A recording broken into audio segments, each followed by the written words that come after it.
thank you all for coming to help us celebrate their special day. Pam never did make life easy. Always interesting, but never easy. So it's typical of her that we're now sitting 2,363 miles from home, celebrating the start of what I'm sure will be a lifelong partnership. I think I have to take some responsibility for us being here, rather than some northern man, working man's club. But as far back as I can remember, Pam always promised me that she would be getting married somewhere sunny, and that I would be able to wear a pair of linen pants, a white shirt. No, this is true, isn't it? And best of all, no socks. And from that time on, any time that weddings were mentioned, this was the only scenario that was ever discussed. Obviously, being so far from home, many members of both families and lots of friends have been unable to make the trip. Although it's great to see how many have managed to make it. This may not be a completely bad thing, as when the Stott Smith clan get together, we need to hire Hill Store's ballroom. Now, I'm not sure if Gerald and Joe know Hill Stores, but certainly these people here do. And we need that just to get them in. There's an awful lot of us. So really, this was just a very crafty way of keeping the numbers down. All seriousness, it is sad that not everyone could make it, particularly Pam's other grandparents. Marge and Peter, who didn't feel up to the journey, but wanted to be in kind, and therefore insisted on paying for the champagne reception when we got back to the hotel. So therefore, can I ask you all to join me in the first toast of the evening? You all charge your glasses? To Marge and Pete and absent friends.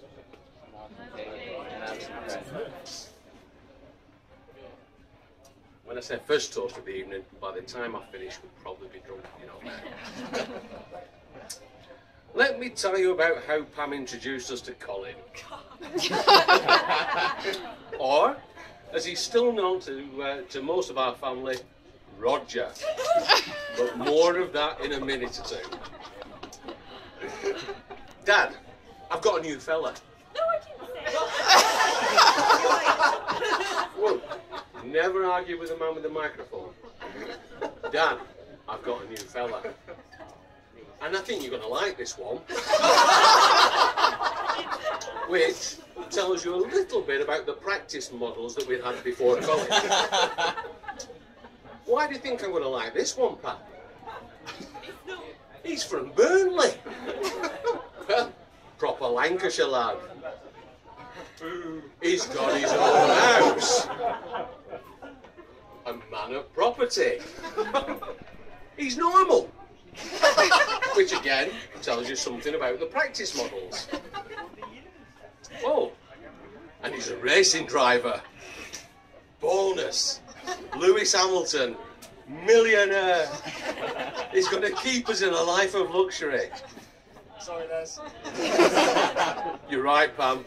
I do like this one. Not even met him yet, but I do like him. So, what racing car does he drive, Pam? I think it's called an Ilman Imp. Really? So, I tore up the resignation letter, apologised to the boss for my temporary attack of Tourette syndrome, and I reassured him that I knew all along that what I'd just told him to do was physically impossible, so I didn't really mean it. What's he called, Pam? Colin. Oh, heck. For those of you who don't know, I have a brother called Colin, and as anyone from my side of the family will tell you, I love my brother dearly, but we've never been real bosom buddies. Let's hope this isn't an omen. At this point, someone not a million miles away, who will remain nameless, thank you, Colin, Vicky, decided there was only room for one Colin, and that having two in the same family could be confusing. It was at this point that Colin was renamed Roger, and for many months was only referred to by his new pseudonym. He was even called Roger on the seating plan at Vicky and Phil's wedding. Some of you probably already know my hobby job is photography, and over the summer I've attended more weddings than I care to remember.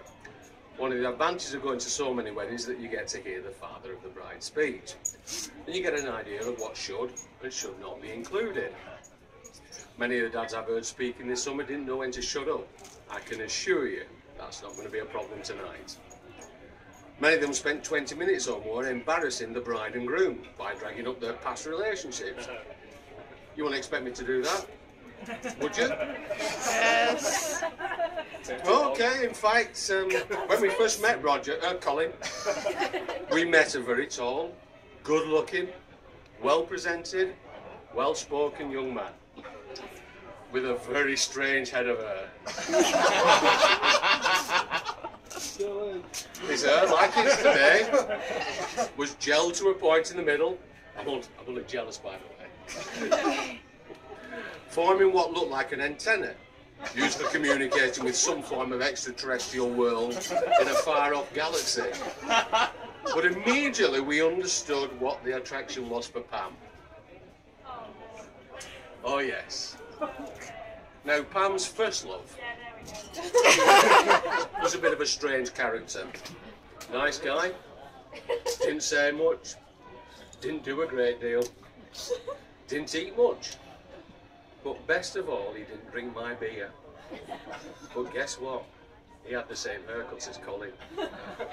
It must be Pam's thing.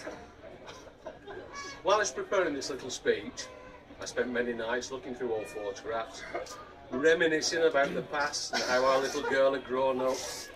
And I found a picture of her number one. Her first love. No. I did. I did. Seriously, Pam. The resemblance was so uncanny, I thought I'd better bring a copy of the picture along. And I'm sure Colin won't mind me showing you. I'm so sorry.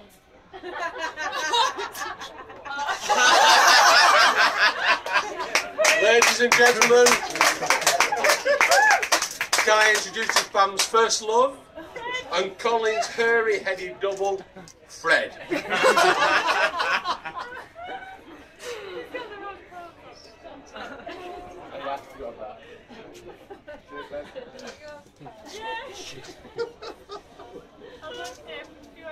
We did get Fred, as Pam will move out, we did get him a new outfit for the wedding, but unfortunately Thomas Cook's baggage allowance didn't make it possible for him to come with us. We always hoped that Pam would meet someone like Colin. Not necessarily Colin, but someone like him. But seriously, we are over the moon to welcome Colin into our family. And I must say he's done everything necessary to make it a smooth transition. He comes and visits regularly, he eats our food, drinks my beer, and worse still, seems to have developed a fondness for my whiskey. Just because you can't drink it now. Yes, it definitely feels like having another member of the family at home. Looking around us here, I see several examples of long-term happy marriages, and I'm very pleased to say that today sees Kath and me celebrating 34 years of marriage.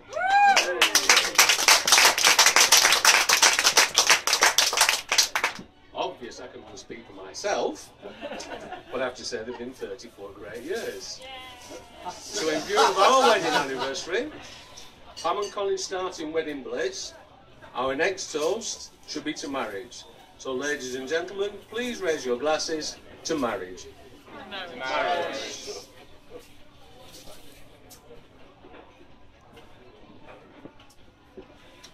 Now, having been in this wedded state most of my life, I am in a position to offer our newlyweds some timely advice. Give and take. That's the secret of a happy marriage. Give and take. They're the key words. The wife gives the orders, Colin, and you take them. Look around you, and you will see it works. Ladies and gentlemen, you'll be pleased to know that I'm now going to sit down, shut up, and let the others have a chance to speak. But before I do, I'd just like to leave you with this thought. The actor Richard Burton, himself no stranger to wedding cake, once said that a woman accepts a man for what he is and spends the rest of her life trying to change him.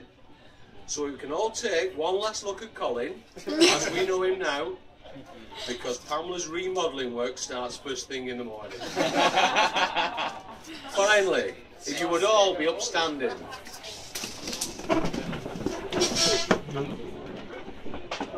I would like you to raise your glasses for the health and happiness of the bride and groom.